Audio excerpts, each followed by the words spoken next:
I would say a couple different things.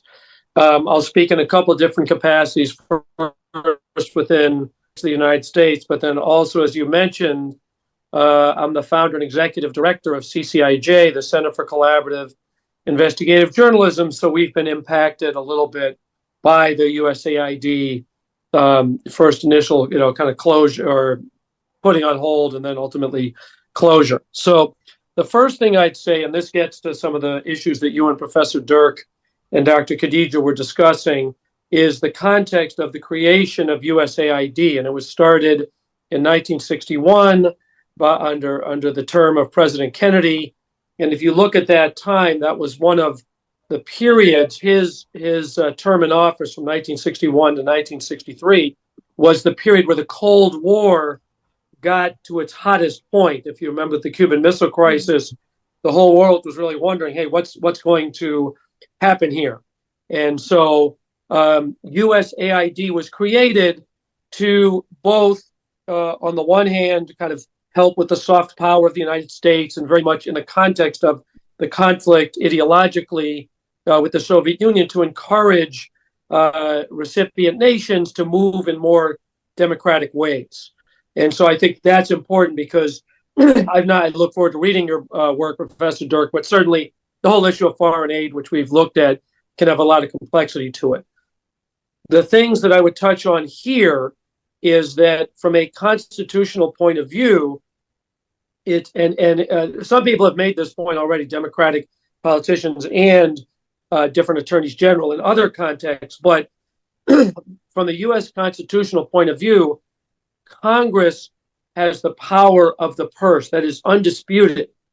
And that Congress also has the ability then to terminate the activities of an agency, which not someone who is unelected at the behest of the president, who is the executive government, to be able to so there's very serious constitutional concerns around the actions that have been taken with USAID within the internal domestic context.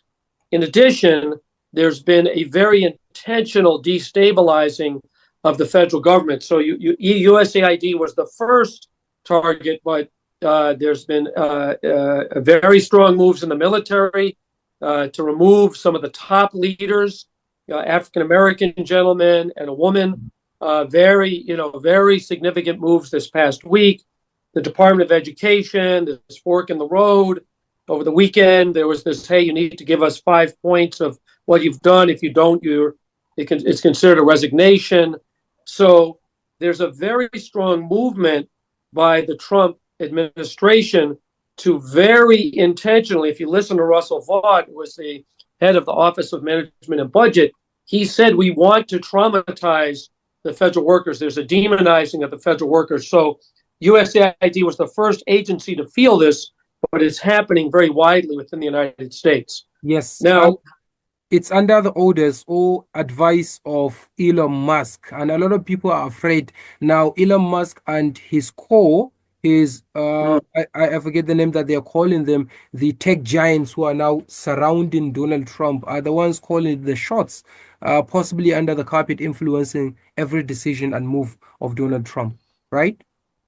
Yeah, no, that's a very, the whole role of tech and the abdication of media is also very important. But I just wanted to speak for a minute briefly about the question of oversight, because within the U.S. domestic context, there is what is called the Office of Inspector General. And so what the Office of Inspector General, and USAID is no exception, is a nonpartisan external group that independently goes and assesses what's happening, not only with the allocation of the money, but how that money is sent and spent, and writes regular reports and so on.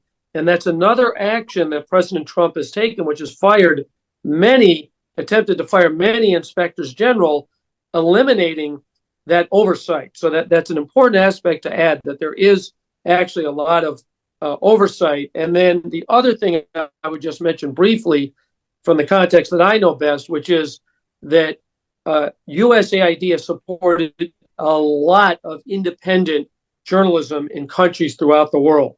And so many colleagues and friends are now struggling to keep the doors open very directly in the aftermath of this being cut off.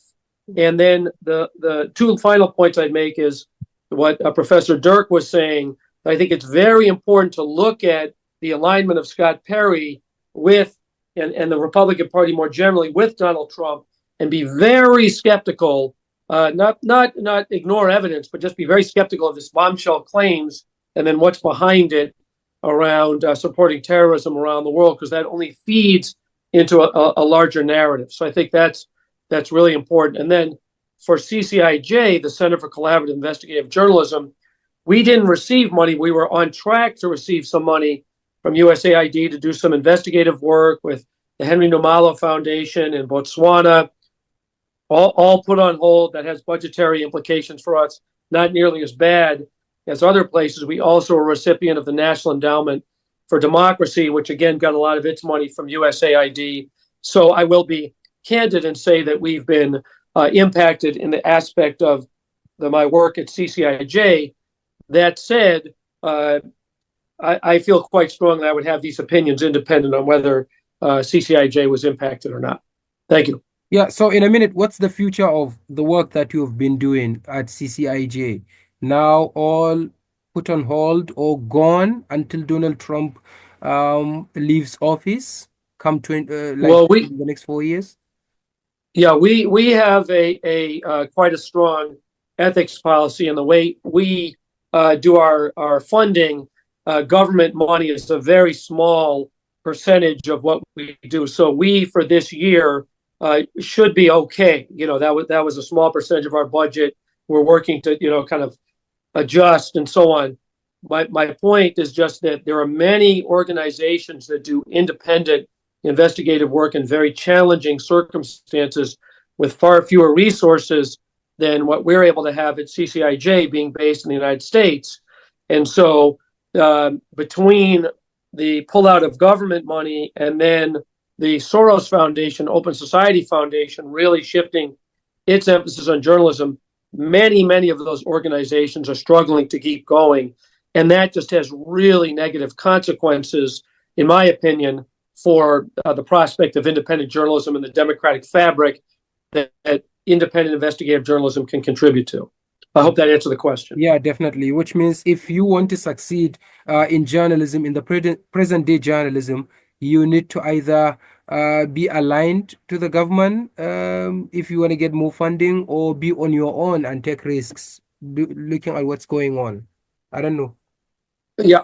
Well, within the United States, and again, I want to be respectful of the colleagues and their space, but I'll just say briefly within the United States, what's happened in the time since President Trump has been elected has been almost a complete capitulation by some of the major news stations like ABC to the $15 million settlement around George Stephanopoulos. CBS is considering doing the same. The Washington Post with Bezos killed an editorial and a cartoon that was critical of him taking a knee. The LA Times has also done similar things. And then Zuckerberg has used very similar language to what Trump said about fact-checking in removing fact-checking from Meta. And so and then in the meantime, the Federal Communications Commissions, or FCC, is going after National Public Radio and the public broadcasting system. So that array of information that's available now is very much more going away from independent, hard-hitting, critical public accountability, investigative work, and much more. Let's give the powerful what they want, and that's again very troubling, in my opinion, for the prospects of our democracy. And then from there, the influence then the United States has globally. Wow, this is pretty much interesting to look at, especially from outside. Making Donald Trump the dictator, I don't know that he wanted to be for just one day. Dr. Khadija Sunusi, let me come to you. Before I go to Professor Dirk, I want to ask him about the third anniversary of the Ukrainian war. But then, Dr. Khadija, I want you to look at this issue. The US under President Donald John Trump is accused of taking this kind of policy called isolationism, meaning America first. And some people are adding the phrase America first and alone.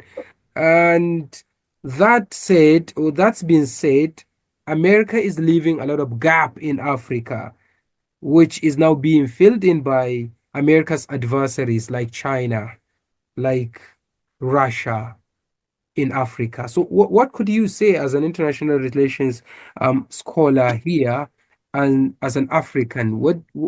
Is that an advantage to the Africans or no? Um, it's just more complicated, getting more complicated.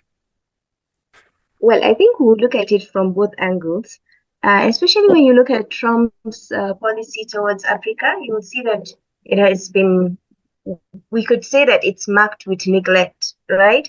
Which leaves African countries in a difficult position when it comes to securing support or developing relationship with global powers.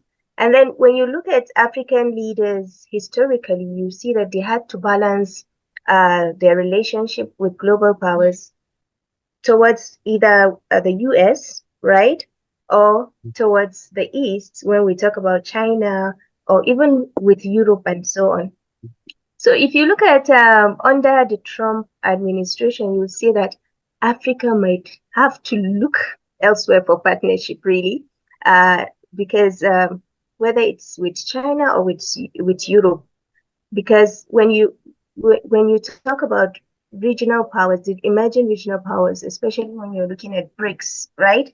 You would see that there are other ways in which Africa can look inwards and also relate to leverage its resources, its economies, and also positioning in the landscape, the world landscape.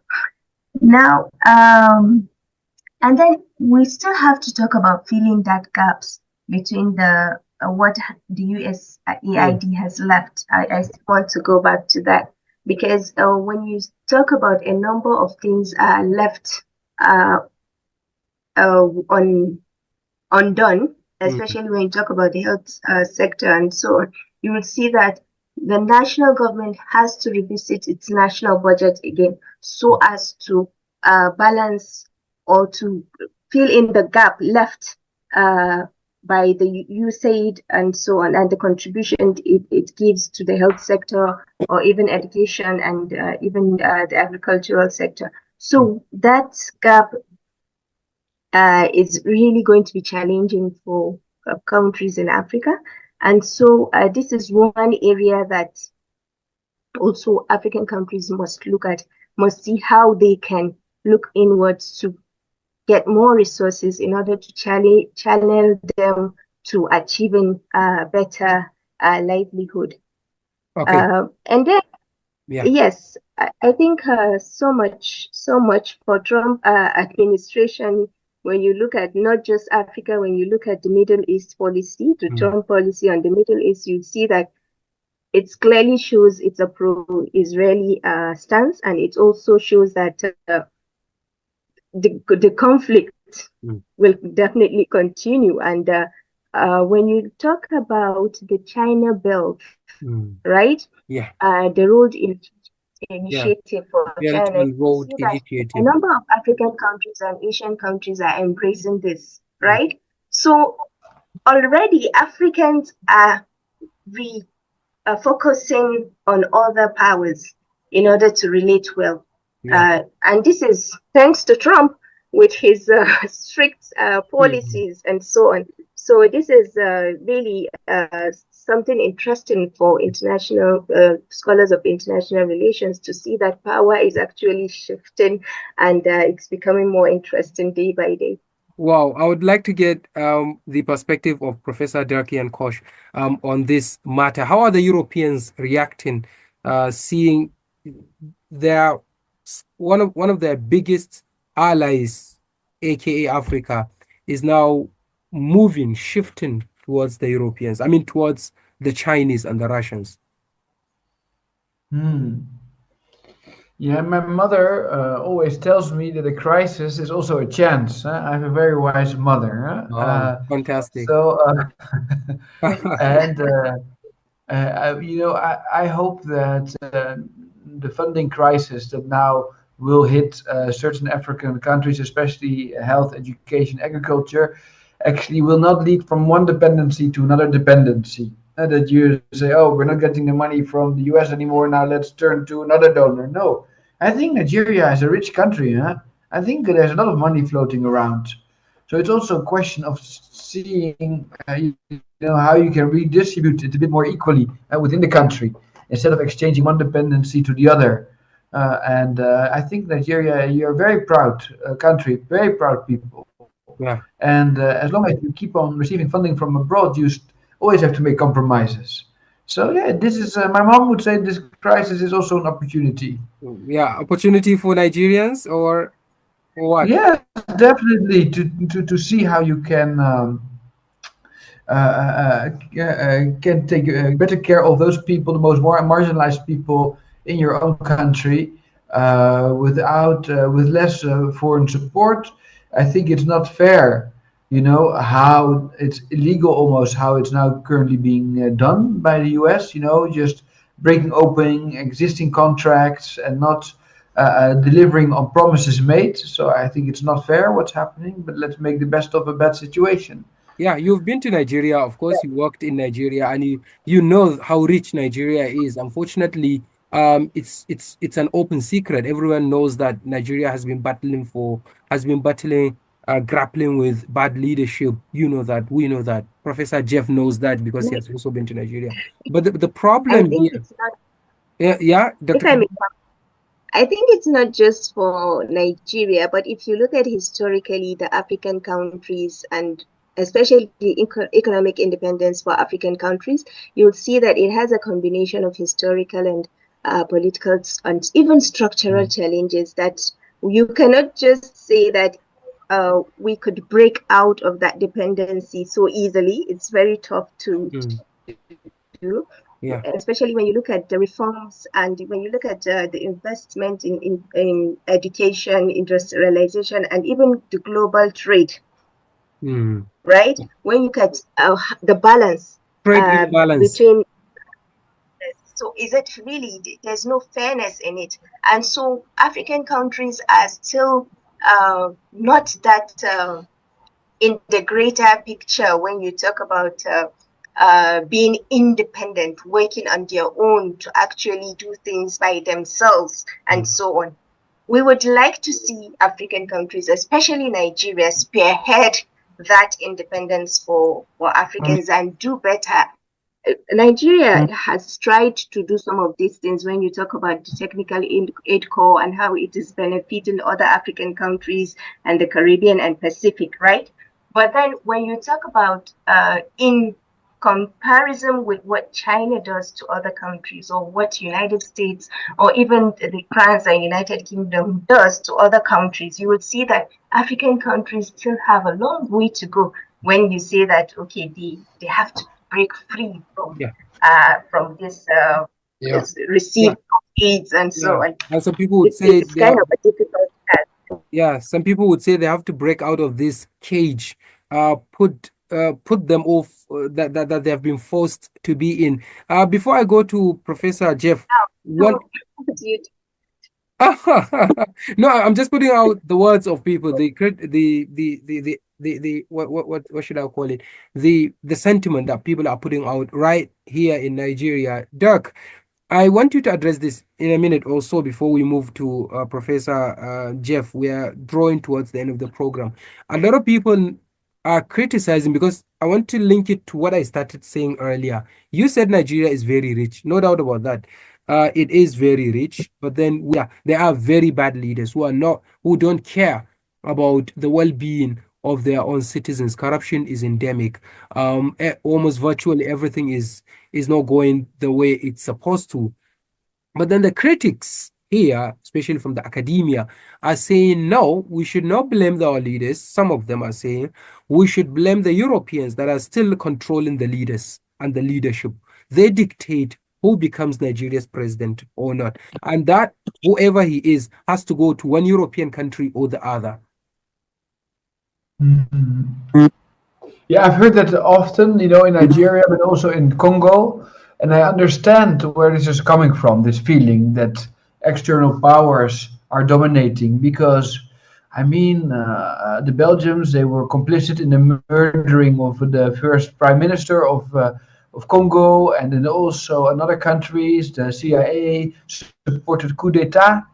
But I think in 2025, and we're living in 2025, you should overestimate the impact of other countries. Nigeria has more than 200 million people. It's not, we cannot, we are a small country. For instance, the country where I'm from, we're not even 20 million people. You're 10 times as much. I don't believe that we as a small country or the Europeans, we are so disorganized. We can decide who will be the next Nigerian president. No, I think it's really, I understand where the feeling is coming from, but I don't think it's in 2025, it's reflective of reality anymore. Well, the Europeans, yeah, are very small in number, but then they're very powerful. Well, I think Nigeria, I look at the population statistics. Nigeria will soon have more, in 40 years, you have more people than the United States of America, So I think Nigeria has a big future ahead of it. Yeah, So, definitely. All right. Looking at the argument that we have raised, Professor Jeff Kelly, what more can you add upon this? Well, I would add that Professor Dirk's mother does sound indeed like a wise person. So I would Yeah. I would start with that.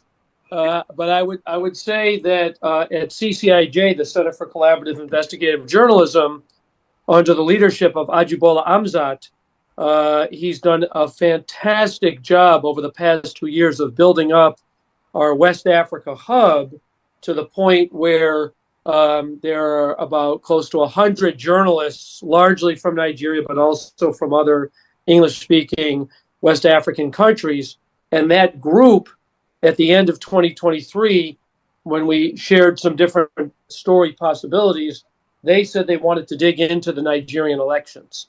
And so they did a very exhaustive look called Democracy Deferred. We actually have another story coming out within the next 2 or 3 weeks, which might be of interest to the group, in particular with Nigeria, which, as both Dr. Khadija and Professor Dirk have been talking about, is just a tremendously rich in population and resources. You've talked about this too, country. Last week at Grand Valley State University, Haruna Muhammad Salisu, the founder and publisher of Wiki Times, spoke to our community, gave what's called the Robert Mayberry Memorial Lecture, did a fantastic job. And what he talked about in the context of what we're talking about in the aftermath of the gutting of USAID is he was just saying that power abhors a vacuum, and that he was talking about the rising influence. Dr. Khadija was speaking about a little bit of both Russian and Chinese influence in Nigeria. And this, to me, is one of the points that is very counterintuitive and ultimately illustrates the wrong-sidedness of the decision to cut USAID, is that it eliminates then some of the goodwill that accrues to the United States and to democracy and to that form of government, and then opens up in a continent where, and not just in Nigeria, I mean, the United States has been pretty unengaged and indifferent with Africa and a lot of African countries for quite a while. And Chinese companies and government have very intentionally moved in there, and the Russian presence, with the Wagner Group and so on, Central Africa, you really see that rising. So I hear the point about the opportunity and kind of what's presented and the role and possibility of independence, and agree with that. I also agree with what Dr. Khadija was taught. You were talking about, Dr. Khadija, in terms of kind of the road to get there, and the very fact of if the U.S. pulls out, there are going to be others that will try and go in and assert their influence. And again, not that should just be received passively. It is something that has already been in place, and from my perspective, is likely to accelerate going forward. All right. The last item on the agenda is the anniversary of the Russia's invasion of Ukraine. I remember quite well on this day, 24th of February 2022, I had an interview with a British guy, and we talked about the genesis of the issues.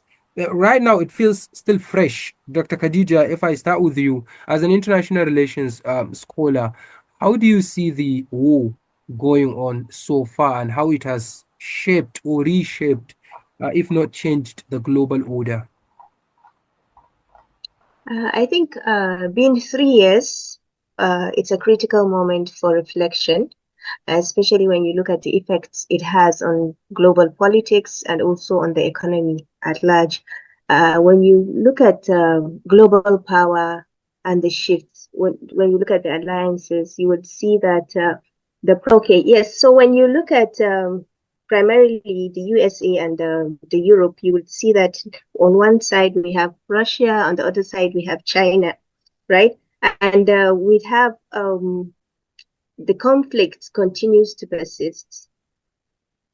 And when you look at for Europe, especially when you look at NATO, when you look at the EU, is actually facing its own threat in terms of defense and even diplomatic capabilities.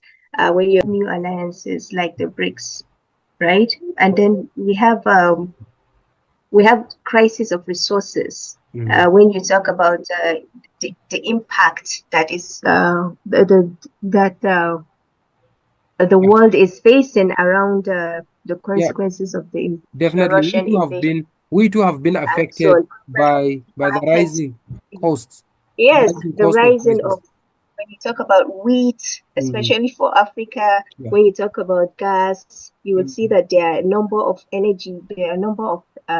impacts that's been felt around the world. So countries around the world are also trying to think around energy security as a result of the Russian-Ukrainian crisis and so on. And if you talk about the repercussions in terms of economy, so much has been lost already. So really, it is disheartening that the war is not yet over up until now. And but we'll continue to be asking how this war has actually shaped global politics, especially for the superpowers and so on, and how a number of countries are been reacting to these challenges of energy, challenges in gas, and even wheat production. When you talk about that, definitely. An interesting term, definitely to look at, and we, I don't know. Let me we're very, very much running out of time. If I put this question to you finally, Professor Dirk, what do you see? What can you say about the anniversary versus, I would like to always put in two questions in one, versus the Trump's plan, Trump's peace plan, which has been, or which took place last week, or which started to take place last week in Riyadh in Saudi Arabia, between the US and the Russians, but without the Ukrainians. Yeah, I think that's a very worrisome development. I think that this started because of sovereignty of Ukraine, and we would like to protect the possibility for people to define who they are being governed by. So I think it's crucial that they are part of the negotiations, and I think we should be very wary that that Ukraine is not obliged to sacrifice its natural resources to the United States. You know, I think if people have the liberty or should have the right to own the deposits that they have in the ground. So I think we should really be very careful and check what's going on. So if you are to be asked, if you are to be introduced to the table to proffer some solutions, what would you say should be the solution towards the problem? Well, you know, it's a very difficult question. Now you have me. But I do think that a lot of people are longing for peace after 3 years of war. It's a long period, right? 3 years. A lot of women have lost their men, and kids are growing up without fathers, both in Russia and in Ukraine. So I do think it's time to see if a compromise can be reached. At the same time, I think that you should try to find one way to. Russia shouldn't be rewarded for started this crime of aggression, right? So we really need to. Yeah, it is really difficult. So I don't have any clear good answer. Sorry, Umar. Yeah, the Europeans are proposing arming the Ukrainians, and are also proposing, some of them are proposing for the Ukrainians or for Ukraine as a country to be integrated or to be invited into NATO. And that goes, if that goes down, it will go down very badly with the Russians, and the Russians would feel threatened having NATO right at their doorsteps.